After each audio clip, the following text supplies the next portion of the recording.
G'day viewers, welcome back, glad you could join us. Hi viewers, how you going? Thank you for coming and thank you for letting me be on your TVs and your computers and your viewing devices and your mobile phones and your stuff, because there's so much technology that you're letting me be on, and I am so grateful.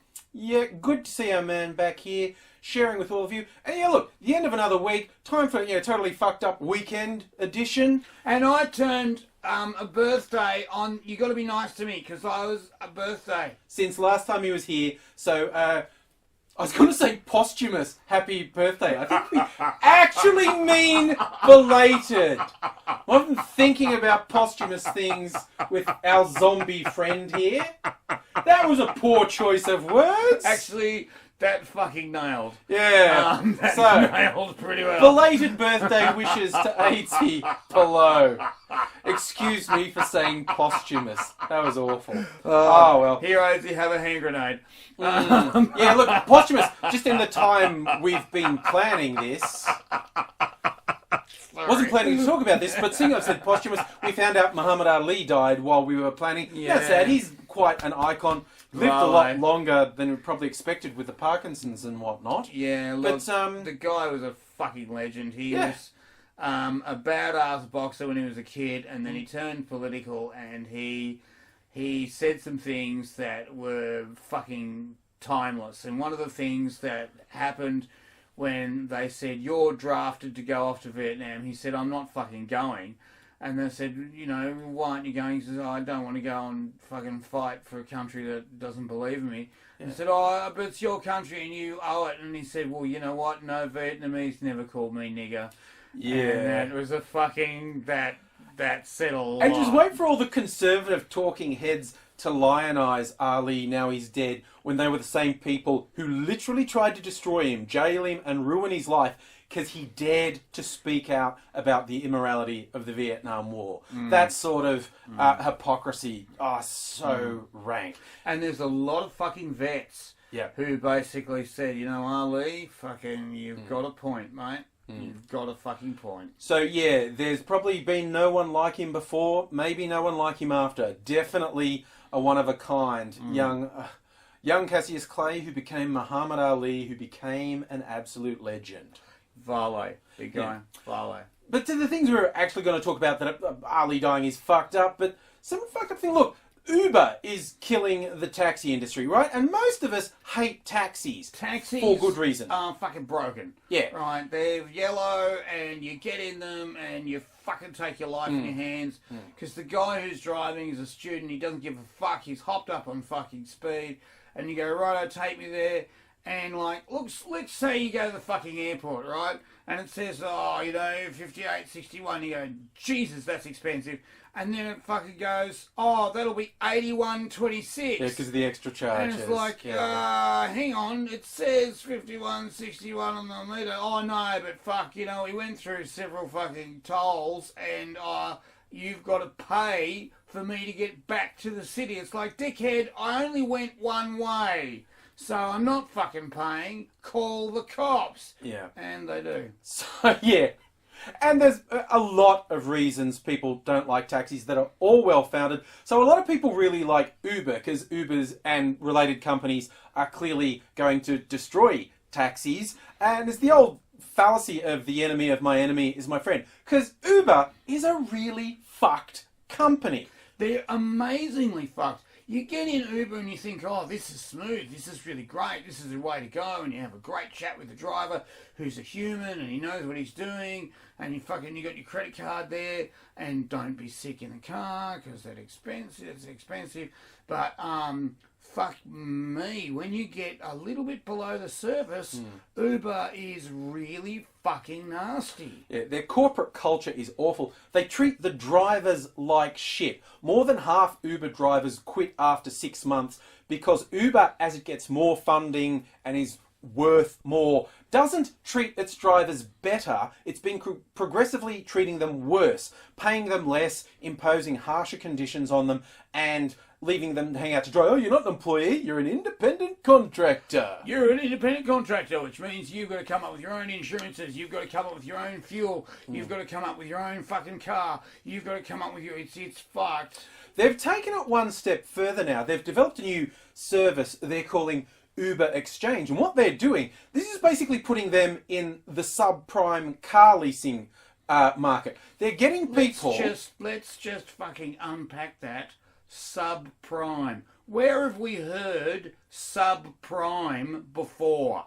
This, much like the housing crisis that happened, when we say subprime, we mean they are giving car leases to people who can't possibly afford them. People whose credit is so bad they can't possibly get a car lease. But Uber gets them a car lease so they can drive for Uber. Because Uber, to continue their growth, needs to get more and more drivers because they keep chewing drivers up and spitting them out. So people who have an alternative are less likely to work for Uber. So they're targeting people with no alternative and saying, hey, we'll give you a car and you can work for us. Now, that sounds fine. It'll be a shit car.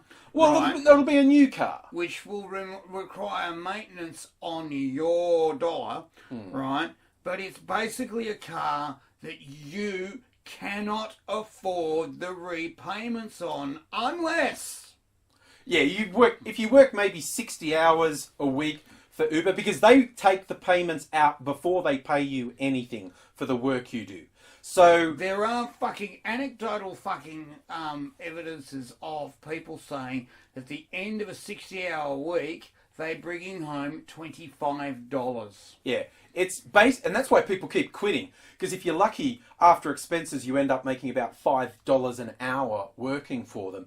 And people can't sustain that, and so they bail out. So this thing, they get people in who've got no other alternative. It's like this awful cross between payday loans and the old concept of the company store, where the company sells you stuff at a price that gets you locked into working for them. And books it up so that you can never fucking pay it up. Yeah. It still happens in Central Australia, by the way. It's a highly fucking illegal practice. So anyway, by all means, take an Uber. It's convenient. Most people prefer them to taxis, but don't pretend they're not fucked, because Uber are totally fucked up. They deserve that moniker so much.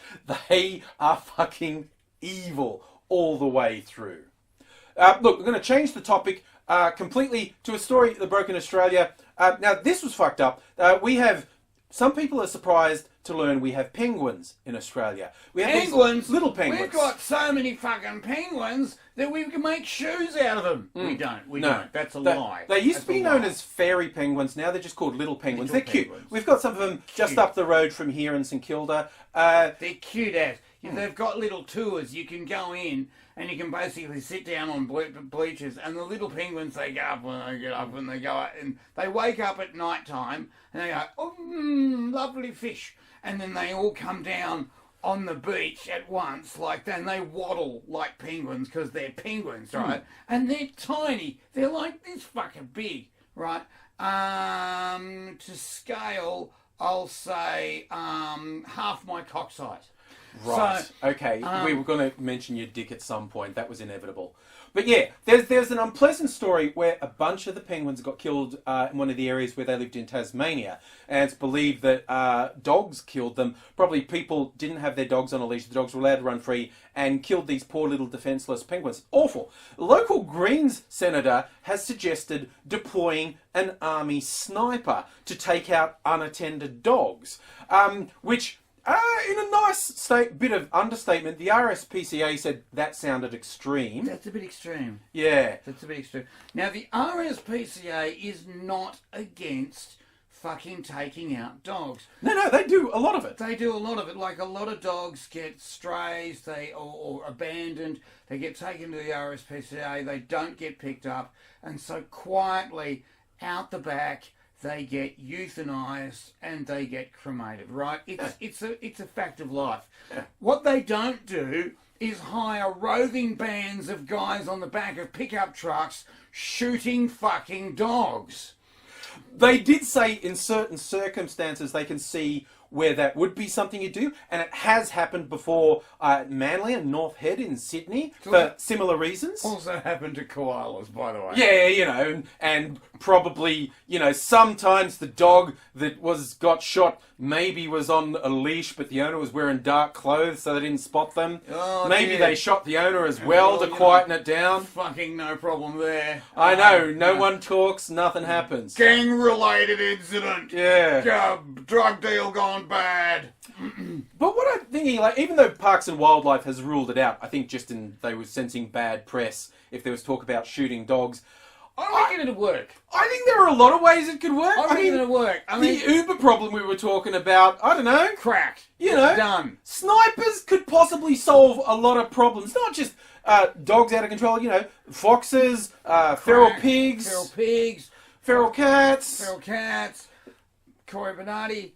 Oh, yeah, look, we were going to mention him. Totally unrelated to the idea of a sniper taking out your problem. But Cory fucking Bernadi, okay? This is the guy who says, why do people call me a homophobe just because I explicitly said if you legalise gay relationships, bestiality's next?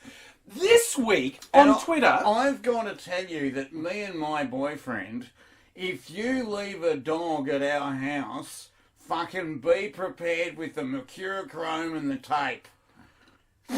Okay, yep, and that's probably slightly more than some people needed to hear, but slightly less than some people suspected. Actually, that's probably a lie, because I don't know any gays who fucked a dog ever. It's just not a thing that happens.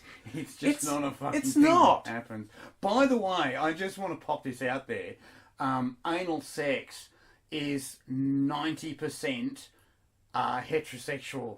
The indulgence level, which is, as a side note, the states in the US, they're going, we're going to remake sodomy illegal. Do you know sodomy legally is anything that's not penis in vagina? So it's penis in mouth and penis in butt, and the recipient can be female, and it's still sodomy on those laws. I think a lot less people would support it if they knew the old gobby was illegal if you made sodomy illegal. Honey, I would like you to take me tonight in between the sheets, but the law says that you may not take me in the mouth.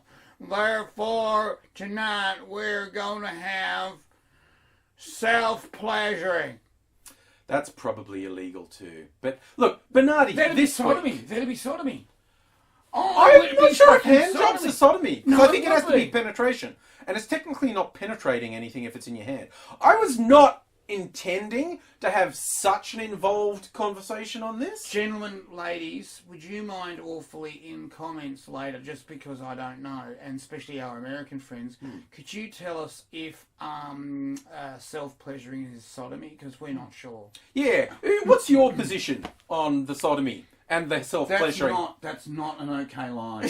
That's not an okay line. I can imagine there's a particular position where a lot of the sodomy happens. Yeah, no. Let's say, is there a not position? That's not the word we're looking for. But now that's all you're thinking about. Yeah. Is there a position is there a stance?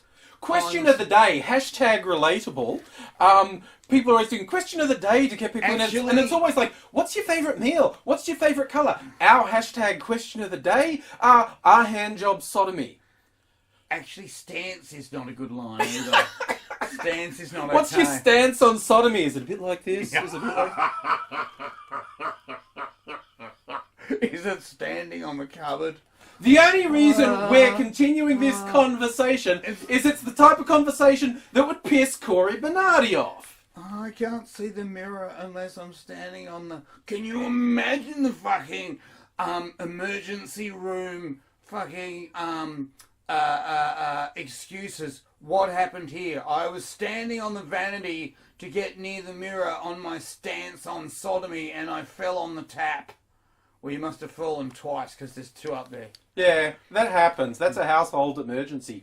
But look, the reason we're up on Cory Bernardi this week is on Twitter this week, he shared a link from the notorious Roosh V, famed rape exponent, Roosh wrote some piece on why social justice warriors are shit. Like, why, if you care about other people, you're shit. And Cory Bernardi's gone, yeah, ace. To which virtually, the population of Australia went, the fuck? No. You're actively promoting someone who actively promotes rape. And basically the Minister of Immigration was basically told by his staff, oh, by the way, this motherfucker is trying to get into the country to promote rape. Yeah. And he's gone, you know what? As the Minister for Immigration, I have the discretionary power to let people in and out of the country. That motherfucker's not getting on a plane. Yeah, so Bernardi's own government have said this guy is so reprehensible, we shouldn't let him in the country. But Bernardi's like, oh, this bloke's ace. And with a predictable backlash, he's just gone, oh, all you people, you're so outraged. Just because I promoted one thing, he said, doesn't mean I agree with everything else. What are you doing on a pro-rape website in the first place, Cory? I think that's the big question. Cory, mate, you fucking all over fucking not letting gay kids have safety, but you're all over fucking rape. Yeah, I mean, he's disgusting in on himself, but the hypocrisy as well. Saying there's no problem with actively promoting someone who actively promotes rape. But he and his ilk object to the Safe Schools program designed to keep the LGBTI kiddies safe in school. That was bad because their material linked to a website that had stuff he didn't like on it. But he can actively and directly promote a rape promoter, and that's fucking fine. I think, generally, Cory, go fuck yourself. Thanks for watching. Hope you enjoyed that. I upload regularly, so make sure you're subscribed if you're not already, so you don't miss out. And if you like what I do and want to help me out, best thing you can do, share on social media. Tell your friends what they're missing out of. And hey, check my links below and you can follow me on social media as well. I've got a huge back catalogue, so stay around. There's plenty more to watch. Here's a couple of suggestions.